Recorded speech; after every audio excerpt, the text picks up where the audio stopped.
Una problemática que viene planteándose desde hace mucho tiempo es la referente a la cuestión de determinar fehacientemente quién fue el fundador de la ciudad de Santiago del Estero y cuándo ello acaeció.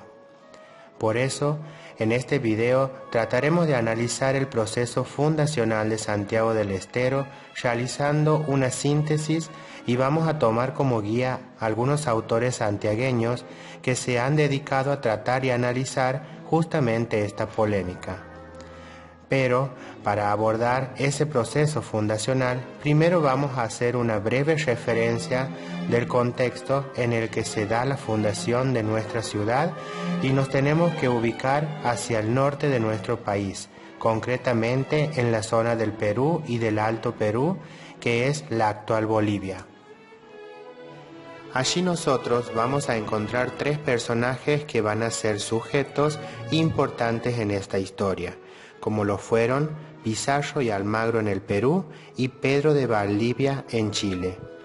Estos sujetos que comandaron estos dos territorios llegaron a ejercer en su momento los mayores dominios que tenían los españoles en la región andina de América del Sur. ¿Por qué decimos esto? Porque Pizarro y Almagro van a conquistar lo que fue el Incario y que después se transformó en Virreinato del Perú, y en el caso de Pedro de Valdivia se le va a asignar un territorio de menor envergadura a un virreinato que era la gobernación de Chile. Entonces, el virreinato del Perú y la gobernación de Chile van a ser importantes en este contexto en el que se va a desarrollar el proceso fundacional de la Madre de Ciudades. ¿Por qué? Porque desde allí van a partir las corrientes expedicionarias que llegaron al actual territorio argentino para fundar y establecer las primeras ciudades. Entonces, cuando nosotros hablamos de la conquista y población del actual territorio argentino, hablamos de tres corrientes colonizadoras. Dos corrientes que fueron de carácter terrestre, porque vinieron por vía terrestre y llegaron al territorio, y otra corriente que tuvo el carácter de ser marítima por haber llegado al territorio argentino cruzando el Atlántico y directamente desde España. Estas corrientes fueron la corriente del norte, que fue terrestre, como decía anteriormente, que vino directamente del Perú, y es la que más nos va a importar porque va a colonizar la zona del actual noroeste argentino, donde tenemos la presencia de las ciudades protagonistas de este proceso, como lo van a ser Santiago del Estero, que se constituye en madre de ciudades de todas estas otras ciudades que hoy son cabecera de provincias, como Tucumán, Salta, Jujuy, Catamarca, La Rioja y Córdoba. También tenemos la otra corriente, que fue la corriente del oeste, también terrestre, vino directamente desde Chile, cruzó la cordillera de los Andes y va a colonizar la región del Cuyo con la fundación de las ciudades de Mendoza, San Juan y San Luis. Esta corriente también va a tener bastante injerencia en el proceso colonizador que va a desarrollar la corriente del norte en el NOA, porque va a haber un choque de jurisdicciones que ya veremos más adelante. Y por último, la corriente del este, que hemos dicho que era marítima porque venía cruzando el Atlántico directamente de España y colonizó la región del litoral rioplatense, dando lugar a las fundaciones de las ciudades de Nuestra Señora del Buen Aire, o sea, la primera fundación realizada por Mendoza, Asunción, Santa Fe, Santa María de los Buenos Aires, segunda fundación llevada a cabo por Garay, y Corrientes. Entonces, en síntesis, las corrientes que colonizaron el actual territorio argentino fueron tres: la del norte, que colonizó el NOA, la del oeste, que colonizó el Cuyo, y la del este, que colonizó el litoral rioplatense. Lo que nos interesa a nosotros es la corriente del norte y la corriente del oeste, porque entran en conflicto con la anterior. Aquí nosotros en el mapa podemos observar cómo fue el desarrollo de estas corrientes colonizadoras. porque podemos inferir que el centro más dinámico se ubicó en el noroeste, vinculado a la explotación metalífera del Perú, sobre todo del núcleo potosino, porque allí se encontraba el Cerro del Potosí. Entonces, todo de la economía de la región del NOA va a ser funcional a la necesidad de ese núcleo potosino, porque allí se encontraba la primera explotación metalífera del Perú, o sea, se extraía plata y oro. Esto entonces va a determinar el esquema regional de lo que luego sería el territorio argentino, donde comenzó a configurarse a partir de la fundación de las primeras ciudades realizadas por los españoles aquí en América. Dentro de lo que es el proceso fundacional de Santiago del Estero, cuando nosotros hablamos del Tucumán, estamos hablando de la región del Tucumán. La misma está claramente identificada con lo que es el actual noroeste argentino, o sea, con lo que es la provincia de Salta, Jujuy, Tucumán, Catamarca, Santiago del Estero y La Rioja. Según el historiador Lisandro Borda, esta palabra es de origen indígena, aunque no sabe precisar en qué idioma está escrito, si en quichua, tonocoté o cacama. Lo cierto es que la palabra Tucumán sería un término compuesto, que deriva de un nombre de un poderoso cacique de los valles calchaquíes llamado Tucma, cuyo pueblo, Tucumanajao, era el que se encontraba justamente dominando esta zona.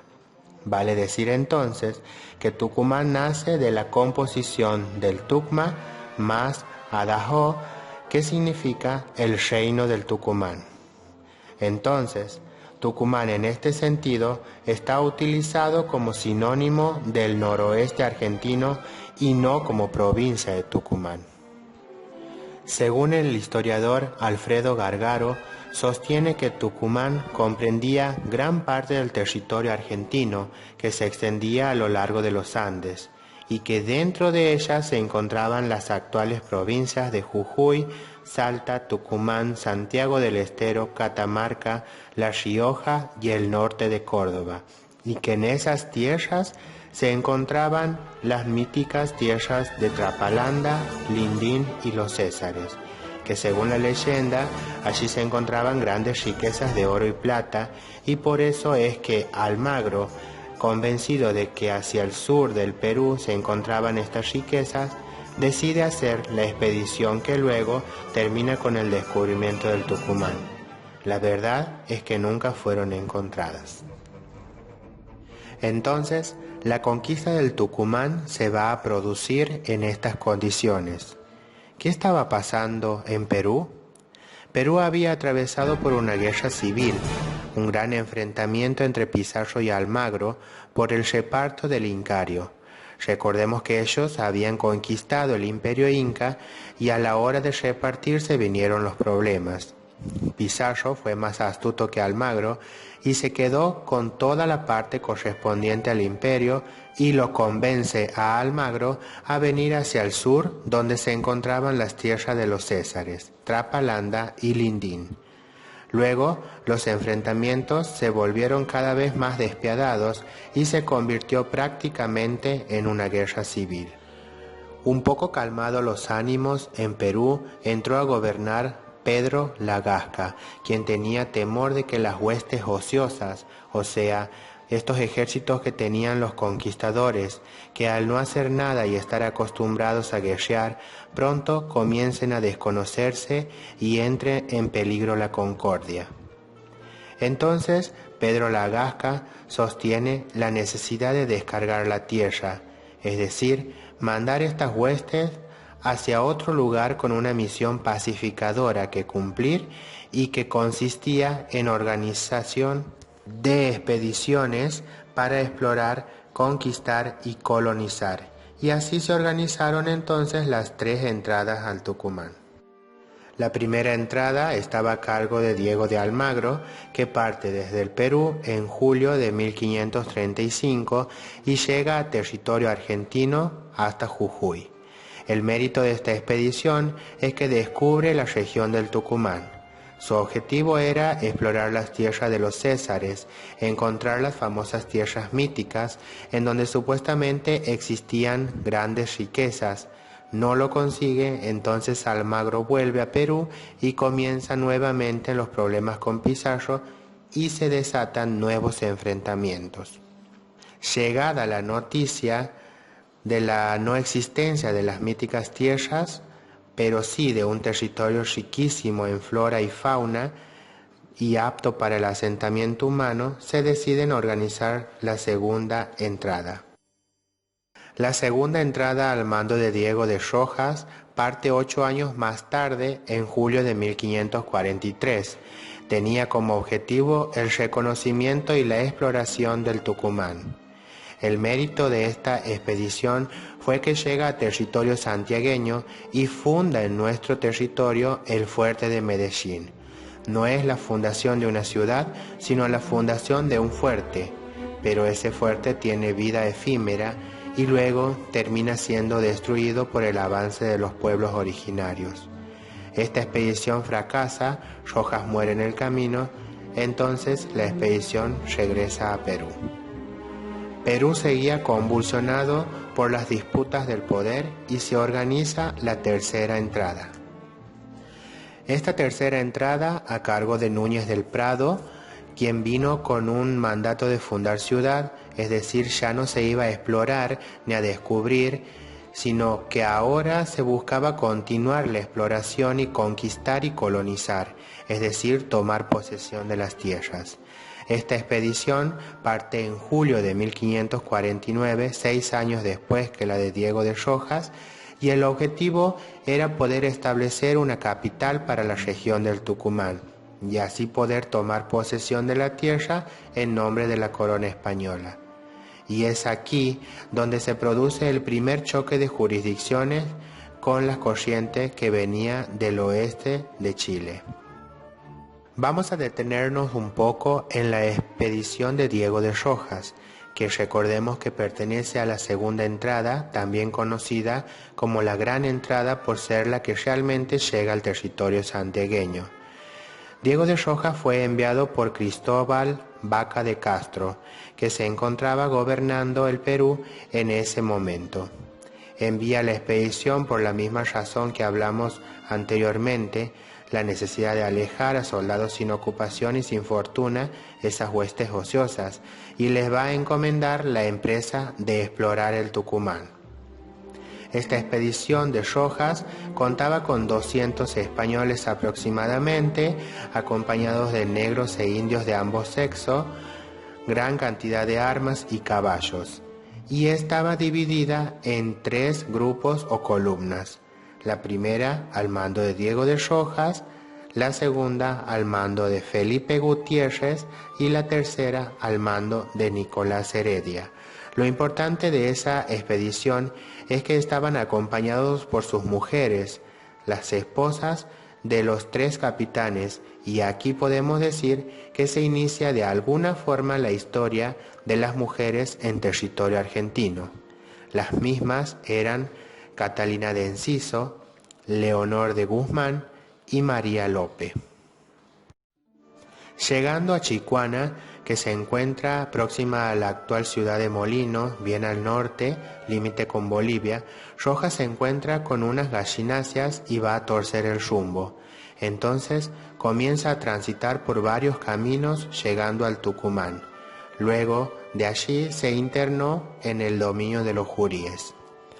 Los juríes era el nombre con el que identificaban los españoles a los pueblos originarios de la zona, que en realidad eran los tonocoté. Llegan entonces a Maquijata, lugar de dominio de los juríes, y es ahí cuando se produce la muerte de Diego de Rojas, al ser herido por una flecha envenenada. Gargaro sostiene que la muerte de Diego de Rojas se produce en diciembre de 1543 en el trayecto de Maquijata a Soconcho, que posiblemente podía haber sido en Villa La Punta.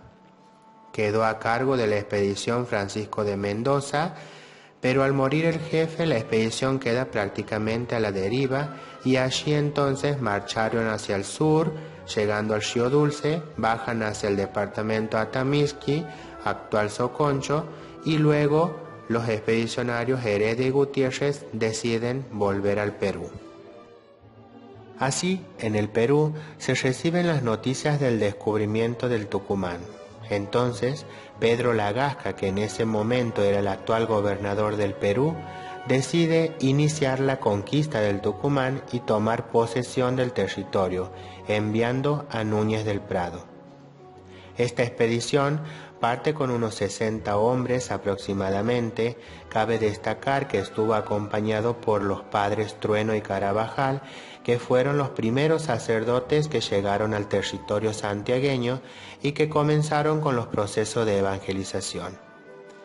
Núñez del Prado viene con un mandato de fundar ciudad, ya que la única forma legítima que tenía la corona española de tomar posesión de los territorios era a través del acto fundacional. Entonces, Núñez del Prado funda la ciudad del Barco a mediados de 1550 en los llanos del Tucumán. La llama Ciudad del Barco en honor a Lagasca, que había nacido en la ciudad del Barco de Ávila, allá en España. Es aquí donde se inicia la historia puntual de lo que es hoy Santiago del Estero. La ciudad del Barco estuvo ubicada en territorio tucumano. Fue asentada en la actual provincia de Tucumán, muy cerca de San Miguel y próxima a la ciudad de Montero. Aquí es donde se produce el primer choque de jurisdicciones en noviembre de 1550, cuando llega a la ciudad Francisco de Villagra, que fue enviado desde Chile por Pedro de Valdivia, que era el capitán general de Chile. Villagra le cuestiona a Núñez el asentamiento de la ciudad, porque le dice que estaba en jurisdicción chilena y le reclama puntualmente que la ciudad queda dentro de su jurisdicción. Ante esta situación, Núñez del Prado decide trasladar la ciudad, produciéndose así el primer traslado. Hacia fines de mayo o principios de junio de 1551 se produce entonces el traslado de la ciudad del Barco, que pasa del territorio tucumano al territorio salteño, al valle de Quiriquiri, que estaba ubicado justamente en la provincia de Salta, al pie de los valles calchaquíes, que era una zona peligrosa, porque allí se encontraba un grupo muy aguerrido, los calchaquíes, que no le dieron tregua a los españoles. A eso se sumaban las malas cosechas, entonces la vida era prácticamente insostenible. Solo estuvieron 8 meses allí. Ante esta situación, Núñez del Prado decidió mudar o trasladar nuevamente la ciudad del Barco. Cabe destacar que si bien los historiadores indican con nombres distintos cada traslado, Barco 1, Barco 2, Barco 3, no hubo 3 ciudades del Barco, sino que había una sola ciudad que tuvo 3 asentamientos distintos. Entonces, Núñez del Prado decide correr la ciudad más hacia el sur y hacia el este para evitar el choque de jurisdicciones con Chile. Así, la ciudad del Barco 3 fue asentada en los llanos del Tucumán, en la región de los Juríes, es decir, a orillas del Río Dulce, en territorio santiagueño, donde había una población más civilizada y fácil de dominar. Esto se produjo en junio de 1552. Es aquí, cuando estuvo en territorio santiagueño, cuando se produce el segundo choque de jurisdicciones con Francisco de Aguirre, que venía también enviado por Pedro de Valdivia desde la Capitanía General de Chile. Francisco de Aguirre había sido gobernador de La Serena y parte desde allí en octubre de 1552, llegando en diciembre a territorio santiagueño, a la ciudad del Barco, y tomó por asalto la ciudad.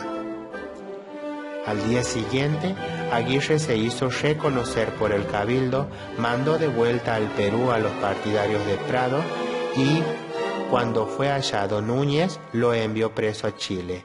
Sin opositores ni obstáculos, comenzó el gobierno de Francisco de Aguirre. Por su temperamento, Aguirre no aceptaba que la ciudad tuviese otro fundador que no fuera él. Quiso revestirla como obra propia. A mediados de 1553 resolvió mudar la ciudad del Barco 3, trasladándola a un cuarto de legua hacia el noroeste, siempre al lado del río Dulce. Borró a la ciudad de Núñez del Prado de todo vestigio y de restos materiales y hasta el nombre para que no se la recordara. Sostuvo también que el traslado fue para sustraerla de las continuas crecientes del río Dulce y para una mayor seguridad debido a las amenazas de los lules. Buscó una zona mejor desde el punto de vista defensivo para contener el ataque de los naturales. La ubicó de tal manera que entrara en la jurisdicción de la gobernación de Chile. La zona elegida se encontraba rodeada por un bosque y había alrededor de 86.000 indígenas tonocotés que Aguirre luego otorgó en encomiendas.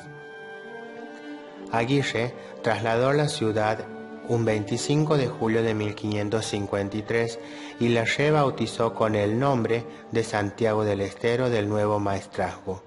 Le colocó Santiago porque el día 25 de julio es la festividad de Santiago Apóstol, el gran patrón de las Españas y del Estero, por los esteros o lagunas que formaban allí el río tras sus inundaciones. La ceremonia de clavar el rollo de la justicia fue en ese caso sin sacerdotes, ya que Aguirre los había deportado y hasta 1556 no vinieron otros. Actualmente Santiago del Estero es la ciudad más antigua del territorio nacional argentino que aún se mantiene en pie. La falta de documentos impide conocer con exactitud el nombre de los primeros pobladores, que se calcula que puede haber oscilado entre 80, 90 y 100. Nunca se encontró acta alguna de ese traslado o mudanza de lugar o fundación, ni datos referidos o que den cuenta acerca de cómo habría sido la traza urbana y morfológica. Entonces, ¿cuándo empieza esta polémica a cobrar mayor fuerza? En el año 1952, cuando se iba a celebrar supuestamente el 25 de julio el cuarto centenario de la fundación de la ciudad, es decir, los 400 años, se habían preparado grandes celebraciones e incluso nos iba a visitar el presidente de la nación, que en esos momentos era Juan Domingo Perón. Pero resulta que el presidente iba a venir y no había todavía una decisión acerca de quién era el fundador de la ciudad. Ahí es cuando el historiador Fray Eudosio de Jesús Palacios comienza a analizar con mayor detenimiento el tema y sostiene que la primitiva ciudad del Barco, conocida como Barco 3, estuvo ubicada en la margen derecha del río del Estero, una zona cubierta por milenarios bosques de talas, algarrobos, piquillines, mistoles y chañares, y estuvo fabricada con horcones, quinchas y techos de paja. Vale decir que todos estos materiales con los que fue construida esa primitiva ciudad eran materiales perecederos. Por eso es que hoy no tenemos vestigios algunos de dónde estuvo ciertamente asentada la ciudad. Por eso es que concluye Palacios diciendo que en el pueblo fundado por Núñez del Prado en 1550 están los orígenes históricos y jurídicos de la actual capital santiagueña. Y él se basa para fundamentar en que desde su fundación fue sede del gobierno y centro único de conquista al menos 3 años. Además, era un pueblo de categoría por ser la capital del Tucumán, y se basa en el análisis puntual de algunos términos, ya que sostiene que trasladar no es lo mismo que fundar. Si se quiere fundar algo, quiere decir que eso que queremos fundar no existía. En cambio, si trasladamos, quiere decir que ya existía. Entonces, Palacios concluye diciendo que Aguirre solo hubiese podido hacer una segunda fundación en el supuesto de que la ciudad de la primera fundación hubiese alguna vez dejado de existir. Sobre la ubicación de la ciudad, Palacios dice que no se puede determinar con exactitud. No hay vestigios de dónde fue asentada por primera vez. Hemos dicho que fue construida con materiales perecederos, con lo que había en la zona. Hay documentos del siglo XVI que él consultó, pero muchos de estos documentos son imprecisos, algunos no concuerdan y otros peor se contradicen. Pero sobre lo que no hay dudas, dice Palacios, es que a mediados de 1552 Núñez del Prado estableció a orillas del río Dulce la capital del Tucumán, con el nombre de Ciudad del Barco del nuevo Maestrazgo de Santiago, ciudad que luego llegó a Aguirre y la trasladó y le cambió el nombre por Santiago del Estero. Palacios dice que hacia 1556 Santiago ya ocupaba su cuarto emplazamiento y estaba ubicado en el terreno actual del Parque Aguirre. Pero, ¿cómo fue el trazado?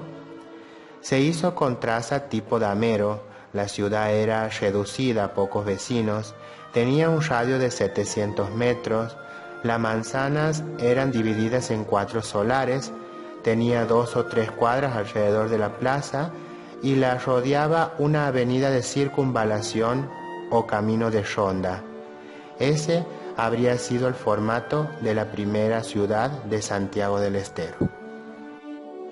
Según Palacios, la plaza principal estaba ubicada en Alsina e Independencia, y el cabildo en el extremo opuesto, o sea, en Alsina y Olaechea aproximadamente.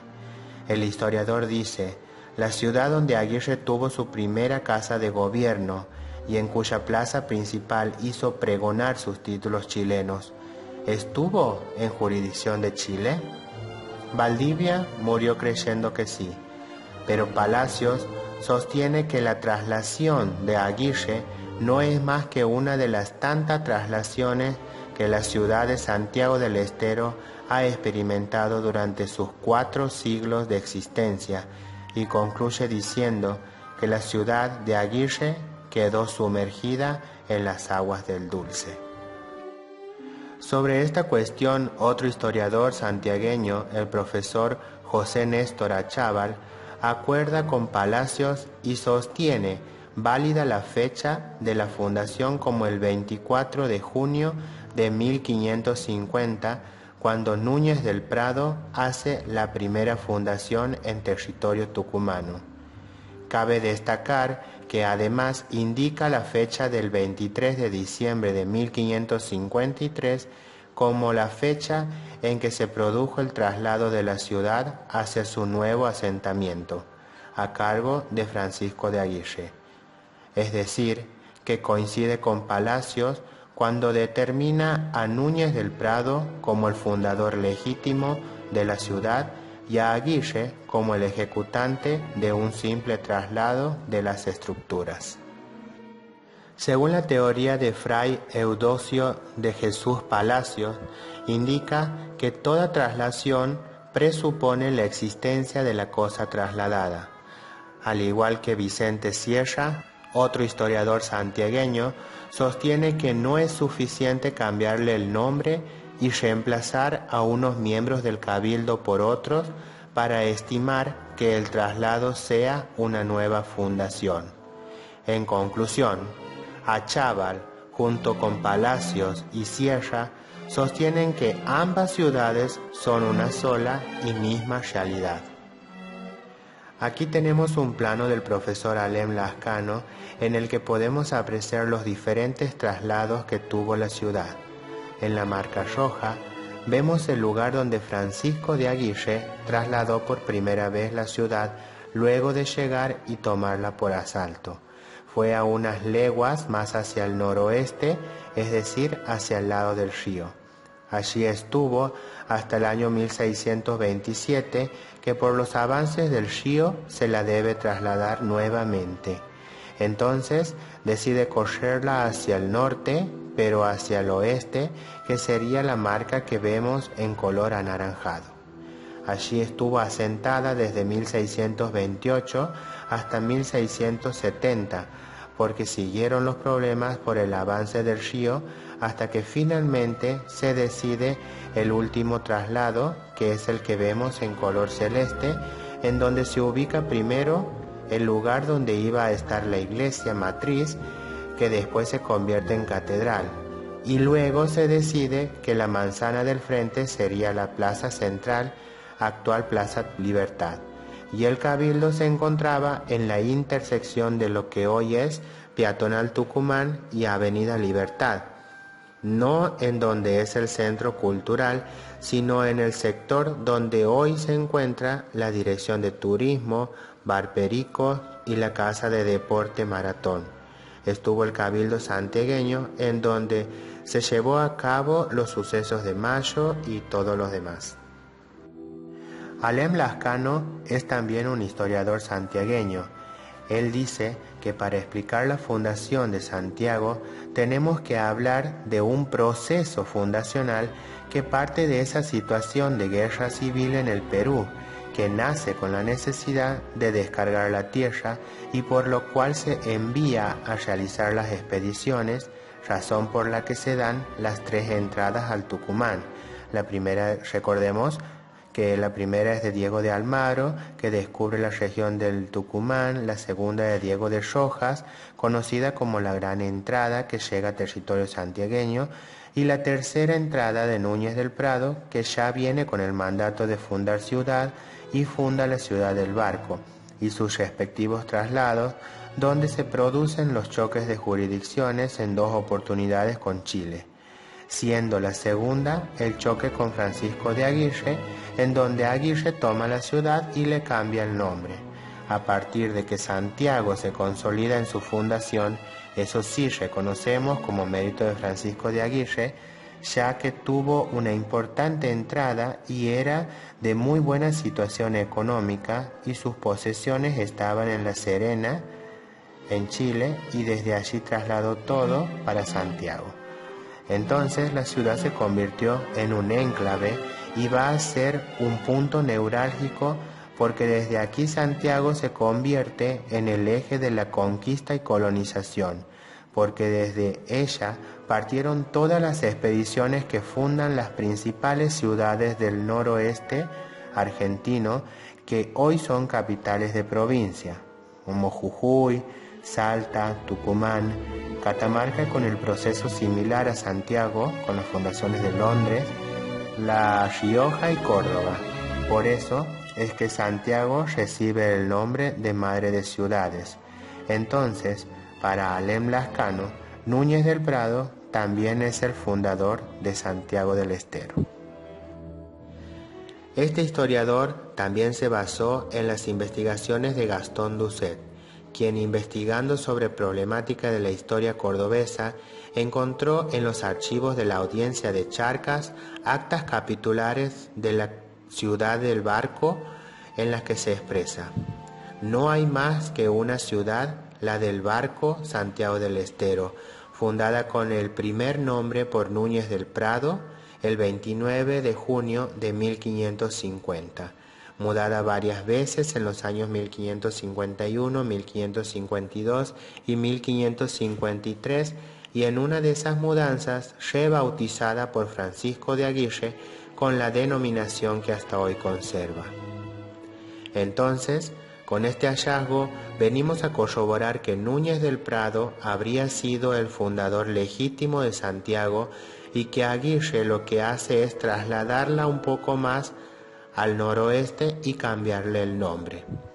Lo que nosotros podemos capitalizar de las acciones de Aguirre es que le dio personalidad a la ciudad y que la ciudad de Santiago del Estero se terminó convirtiendo en la capital legítima del Tucumán y en el eje de la conquista y colonización. No obstante, todo esto, en agosto de 1952, bajo las circunstancias que se hablaron anteriormente, cuando se iba a celebrar el 4º centenario de la fundación y se esperaba la visita de Perón había que solucionar el tema de quién era el fundador de Santiago del Estero. Entonces, el historiador Alfredo Gargaro, que era miembro de la Academia Nacional de Historia, termina enviando un informe a la Academia en donde señaló a Francisco de Aguirre como fundador de la ciudad. Y estos fundamentos determinaron que la Academia Nacional de la Historia dictaminara que el fundador fue Francisco de Aguirre el 25 de julio de 1553.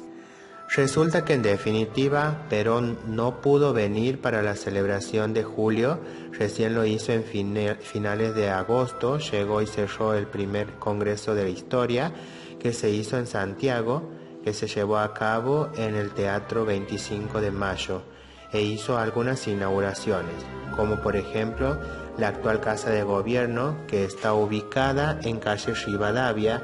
Recordemos que la antigua Casa de Gobierno es la actual Centro Cultural del Bicentenario, mal llamado Cabildo. El mismo fue construido en la segunda mitad del siglo XIX, mandada a construir por los Taboada. La Casa de Gobierno estuvo allí hasta 1953, en el que se traslada hasta la sede actual. También se inauguró un arco de entrada que se encuentra en el sur de nuestra provincia, y en él podemos observar todas las ciudades con sus fundadores y su año de fundación, que le dan el título de Madre de Ciudades a nuestra ciudad. Y también se inauguró el nuevo edificio de la Escuela Normal Manuel Belgrano.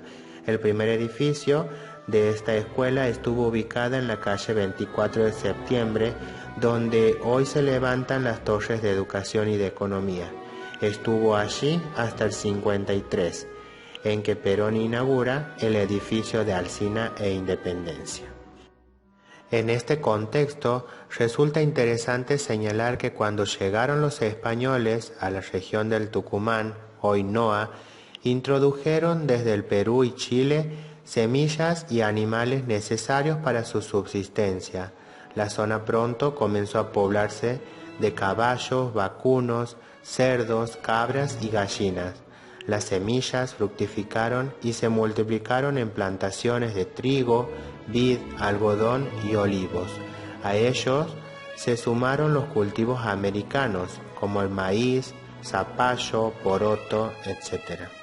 En cuanto a los problemas de jurisdicción entre Chile y Perú, concluyeron cuando el rey Felipe II, por Real Cédula de 1563, creó la gobernación del Tucumán, dependiente en lo político del Virreinato del Perú y en lo judicial de la Audiencia de Charcas, y cuya capital era Santiago del Estero.